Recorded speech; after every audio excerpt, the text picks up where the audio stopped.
Yo, dude. Yo, what's up, bro? Not much, man. But, have you played Torghast yet? Yeah, man, I've done it. It's really fun. Yo, man, I haven't done it yet. What's it like? Torghast? Well, yeah, you see, Torghast has got Layers! Torghast has layers.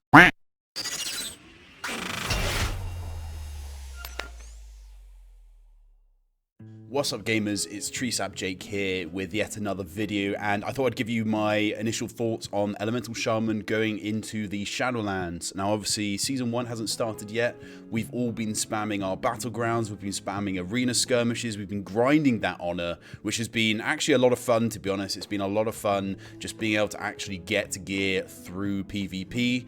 If you weren't in BFA, if you didn't play in BFA, essentially you do PvP, you rarely got gear. You got gear like once a week maybe, and sometimes it would give you none of the right stats. But now you can get a lot of the right stats on your PvP gear. You can get all of them pretty much in the Conquest vendor when that comes out at the start of the season. So that's going to be insane. But let's get down into it. So I want to talk about Elemental Shaman.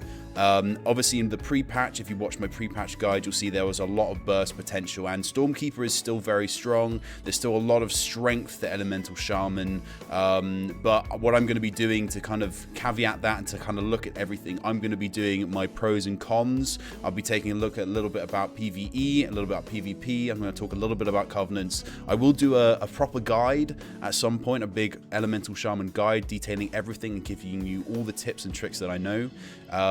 But for now, I'm just going to give you some initial thoughts. So let's get started. So let's start looking at the pros. Number one, the damage. Now, Elemental Shaman damage is pretty omega. There are a lot of things that you can do at the minute that will really shake things up. It is a powerful spellcaster that really chunks and has a lot of burst potential at the minute.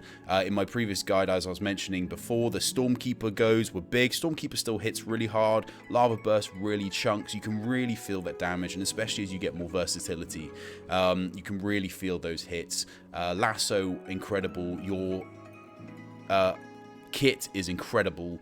You know, Tremor for the fears, you can pre-tremor the mind controls, especially as priests are pretty prevalent at the minute, Shadow Priest being quite a big one. Grounding can save a lot of damage. There's a lot of damage output from spellcasters as well.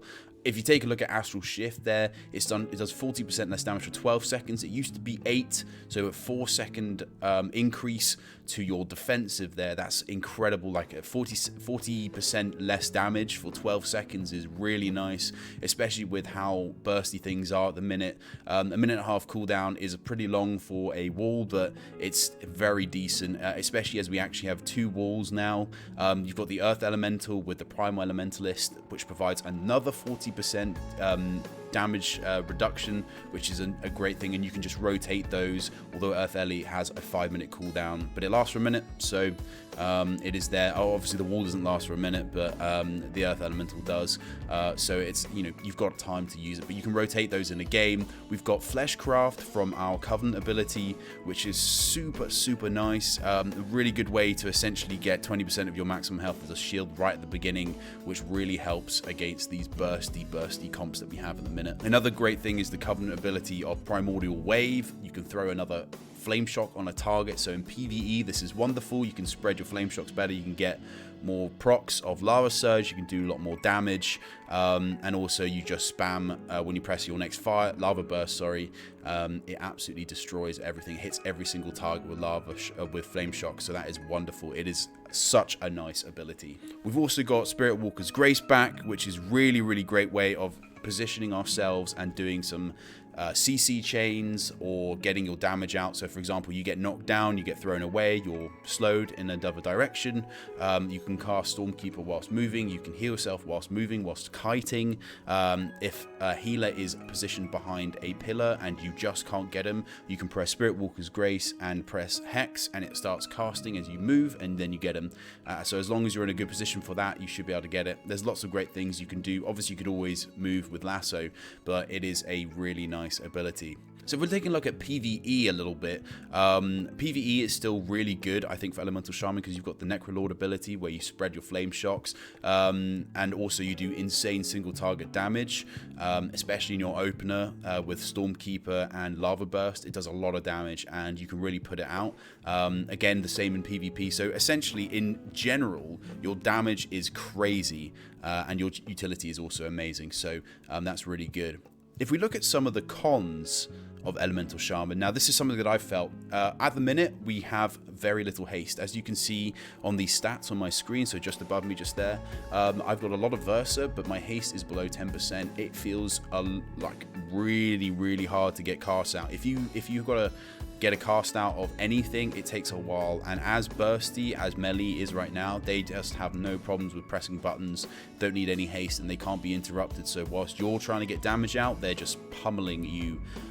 It's really difficult. Another one of the major problems is the nerf to Lava Surge. As you can see here, it's a 10% chance now. It was originally 18 in BFA with the special Azerite trait that you had on there that put it up by 3%, which is obviously an 8% difference in what we're playing now. It feels very low. There's a wonderful example of this that Tickle did where he tested it out.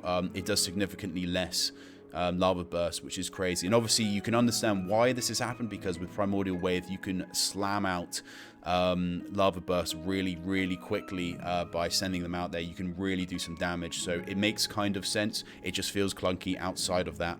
So another con with Elemental Shaman is that, of course, with the onset of Rep Paladins, Warriors, Rogues, DKs, everything hitting so damn hard, once they are on you, it is really difficult to keep people away. You have to really pull out a lot of the stops and position yourself well. So I think it's difficult at the minute, but don't give up hope. It will get better as the gear comes out and we get a bit more haste. So in conclusion, Elemental Shaman is looking so strong. I really am so excited to play this class. It is going to be a banger. I'm going to do a full guide. Those are just my initial thoughts. So if you are looking for some more information, some more details, there are other ones out there. But these are my thoughts. Obviously, if you have any specific questions, just let me know down in the comments. I will answer everything you can. Follow me on Twitter. Have a look at my Patreon page. We've got a Patreon now, as I said in my last video. Any support would be fantastic. Join the Discord. Let's keep in touch. But otherwise, keep it real, gamers, and see you in the next video.